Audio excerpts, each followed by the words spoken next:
Hey, Twitter world. Don't pet the llama. A pangender octopus who roams the cosmos in search of love. I'm never going to look at butt plugs the same. Apparently, ducks are rapists. I'm really uncomfortable with this conversation. Yeah, didn't you say you were saying at some point there was a meeting that was going on where you learned about the homeless, and they had the homeless camps with like razor blades and fucking shit in them. I haven't heard that recently, but this was probably last year. I don't know. Time's been flying by so fast there, but yeah, they were getting very I don't know what's the word I'm looking for, but like kind of high tech with innovative. Yeah, innovative. There you go. It's a better word for homeless that were doing their camps. But we've since cut down on allowing the homeless in our city. Yeah.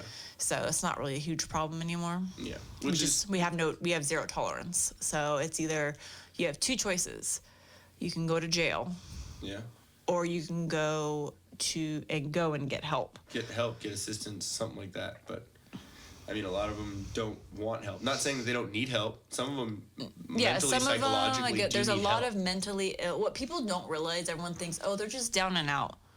No, not all of them.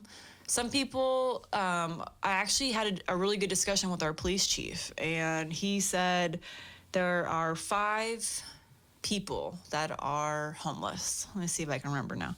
So you have you do have your down and out people. Mm-hmm. They just, unfortunately, worst case scenario happened. Medical bills. Yeah, either up, whatever.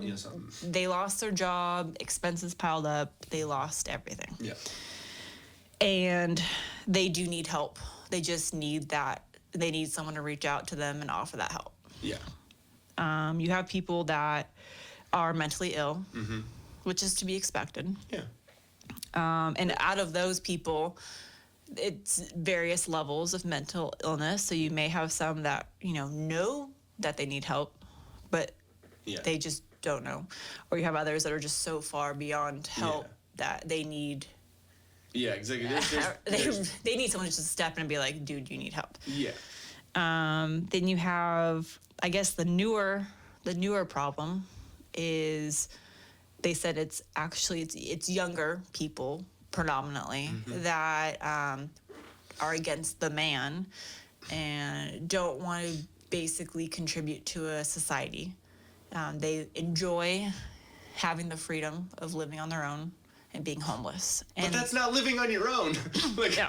But they said that's kind of the bigger issue that we're having right now. And that group of people, it's kind of hit and miss throughout the United States. Like in California, we tend to have a lot more of that group, just because of our area and everything. And that's a bigger population of the homeless. Oh gosh, and I can't remember the other 2 groups he had mentioned specifically, but so I mean that's vets. I mean that could I think vets might be one of them, and there's a 5th. I'm drawing a blank. That right there, vets being homeless and not having the care that they deserve and they need. Not saying that all humans, don't, deserve, care to an extent and all that, but. Someone that's gonna and here in America, someone that's gonna fight for our country and put their life on the line and risk and make sacrifices like that, they should be the first in line to get help and to have assistance because they've already sacrificed enough in their life. Even if they just fucking went to boot camp and did a tour, that's still a sacrifice of your life. I think the disconnect that unfortunately is the problem right now is that. We realize there's a problem and, we want to help those that want help. But at the same time, we just don't have all the resources required to give that assistance. So that's kind of one of the things that we're trying to do right now is we have a grant from the state to help fund a temporary position at my work to kind of help with the homeless and to kind of guide the city in a direction of, here's how we're going to help. Here's how we're going to reduce the homeless population. Because the issue right now is there's not a lot of places that we have for them to sleep or stay. And that's a fact. Yeah, and So- that shouldn't be someone else's responsibility. That's why I laughed at living on your own. You're not living on your own. You're living on someone else's property. For those that want help, Yeah. there's not room for them. I see what That's you what mean. I'm saying. Like, there's just not a lot. Yeah, I mean, can you think of any homeless housing here in our area? Honestly, No? I can't name a single place that I've heard about out here. Yeah. And so I know that was kind of one of the new laws that went through. I don't know the exact, like, the details of the law, but it was stating that basically you can't disallow homeless people to be sleeping on sidewalks and things if you don't have a place for them to go and sleep, which makes sense. So you have to have a bed available for them in order to, like, be like, no, you can't be here. Yeah. Which I get it. I know some, it's like we're spending all this money trying to help these people that may not necessarily want help, but you kind of got to go through the weeds to find the flowers. It's like, at what point do you, and I mean, how many people say that they don't like the man, they don't like, they don't like the government and this and that, and it's like, well, I'm really sorry to say, but if you don't like it here, you are welcome to not be here anymore. I'm sure Mexico would warmly welcome you. Mexico, Canada, well, not really. No, Canada, not really Canada. Yeah, Mexico, and I'm not, literally not saying that to be a fucking dick. I'm just saying, like, you have choices in this world, and if you don't like where you are, you can make a choice to fucking change it. But, the fifth one, drugs. Oh, yeah. Oh, Duh. I don't know why I was overlooking that one. exactly, which sometimes can lead, which a lot of times leads to So but psychological. a lot of it's all kind of mental along the issues. same lines. Because I mean, you could have somebody that was perfectly fine, like mentally, but then Smoking on that crack rock. horrible circumstances. Let's say they got a divorce, then they lost their job, they don't see their children anymore, they now lose their home, and they're down and out. Now they're depressed. So Mental. now that starts this whole vicious circle. Well, you're depressed, and it's like, as much as there may be everyone says, oh, well, if I ever got in the situation where I was going to be homeless, I'd go work at McDonald's. My dad says that all the time. He's like, if there's ever a situation that I was going to lose my job, I don't care. I'd do whatever I could to provide for my family. Well, my dad would, because my dad is that type of person. But there's others that will probably be so down and out and so depressed that they aren't going to have that motivation to go out, and they do just need that helping hand. Yeah. And some people, do have have a large enough ego to where working a job that is beneath them isn't something that they would do to better their situation. Yeah. So, I mean, and I get it. Like, I hear everybody say, oh, well, yeah, I hear the unemployment rate's so low right now, but it's only because there's all these part-time jobs available. Okay. True. The unemployment rate is at the lowest point. Ever. Is it ever? Ever. Okay.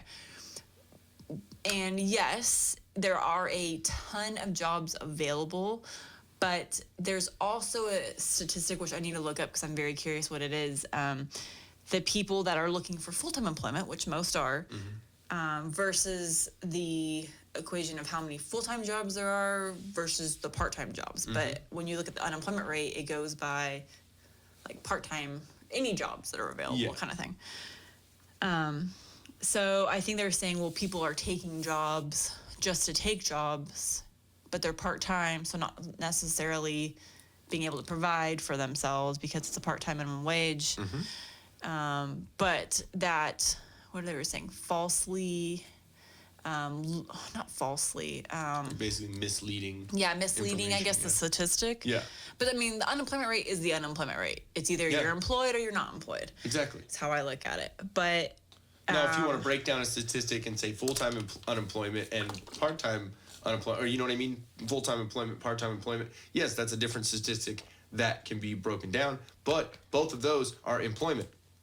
So yeah. So I don't know, that's a whole different thing, but how do we get to the homeless people?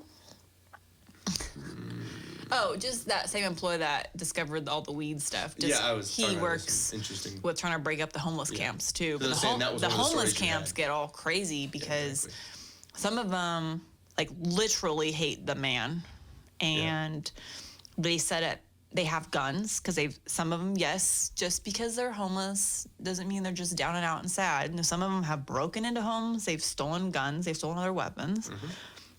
The particular camp in the city I work for, they had set up barbed wire, razor blade wire across, like booby traps across their area. So anytime police or our code officers would go in there, they had booby traps, like straight up, like Indiana Jones stuff. Booty step on the certain area and boom, razor blade or gunshot. That's just ridiculous. At So that point, I don't care. We had code enforcement officers, which I don't know if you guys know what the difference between a code enforcement officer and a police officer are, but code enforcement officers are not police officers. They're not. They don't hold weapons. They're not meant. They're meant to go out and Like assess the situation, basically. No, they're meant to go out and like, oh, you built a patio cover. That's illegal. you didn't get your permit. They're supposed to assess things like that, or there's someone that's living in a vacated home. Like zoning issues, like certain things that you're not. Parking permits. I mean, so but it's evolved to where now we have code enforcement officers. They have bulletproof vests. They carry batons, pepper spray. I think they used to carry handcuffs, but I think they've since done away with it because we have to kind of manage like the fine line of making sure our employees are protected, but at the same time, it's a risk to us as the employer because you can't have just anyone carrying these things. Training and liability. And but all that, you know, I mean, so there's just crazy people out there, and I think today there was a naked woman that they had to wrestle, or I heard something about a naked woman that made me laugh. That reminds me, I'm gonna have to ask tomorrow what happened with that situation. How do you deal with that situation? Because even though it's 2020 and everyone's equal, it's still a woman, so you can't just grab a titty while you're fucking. We had a naked woman sunbathing out front of City Hall a couple years ago, maybe. What? Yeah, she walked out of her house or apartment or wherever she came from, and we have a brick wall where our flags are right out front, and I think she was wearing just a bath towel and then decided to come out and just sit on the brick wall and get warm. Naked. And just dropped that shit. I was inside, so I don't remember the exact details, but I think she let the towel kind of sag down for all the passerbyers on the street to see. Wow. So let's just say I have some interesting stories. I'm very. The public is interesting. Hey guys, thanks for watching. If we float your boat, make sure to subscribe here. For more awesomeness in your ear holes, click one of these videos here. You just gotta follow the red arrow and poke it. Poke it real good. You're supposed to poke the video, not me, babe. I was.